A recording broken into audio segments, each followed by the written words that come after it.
Hi all, welcome back to my mini vlog. మీకు ఎప్పుడైనా ముందు రోజు చేసిన మటన్ కర్రీని మళ్ళీ నెక్స్ట్ డే తినాలంటే బోర్ అనిపించిందా? నాకు కూడా. సో మీకోసం ఈ నా మినీ వ్లాగ్. సో ఫస్ట్ ప్యాన్లో ఆయిల్ వేడెక్కాక ఆనియన్స్ వేసుకోవాలి.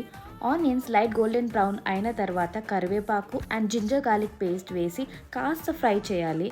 తర్వాత ముందు రోజు మిగిలిన మటన్ కర్రీలో ఓన్లీ పీసెస్ తీసుకొని ఈ ప్యాన్లో వేసుకోవాలి. వాటర్ అంతా ఇంకిపోయాక బ్రౌన్ కలర్లో అవుతుంది మటన్. సో అప్పుడు మనం కొంచెం కారం అండ్ గరం మసాలా పౌడర్ వేసుకోవాలి. సరిపోకపోతే ఉప్పు కూడా కొంచెం యాడ్ చేసుకోవాలి. చూసారు కదా, అలా రెడ్డిష్ బ్రౌన్ అయిన తర్వాత స్టవ్ ఆఫ్ చేసుకోవాలి. ఎంతో టేస్టీగా అండ్ సింపుల్గా మటన్ ఫ్రై రెడీ అయిపోయింది. మీరు కూడా తప్పక ట్రై చేయండి. అలా వేడి వేడి అన్నంలో మటన్ ఫ్రై వేసుకొని నేను ఒక ముద్ద, మా ఆయన ఒక ముద్ద పెట్టుకున్నాము. సో ఆయన రివ్యూ చూడండి. మీరు కూడా మటన్ కర్రీని మటన్ ఫ్రైలా చేసి ఎలా వచ్చిందో నాకు కామెంట్స్లో చెప్పండి.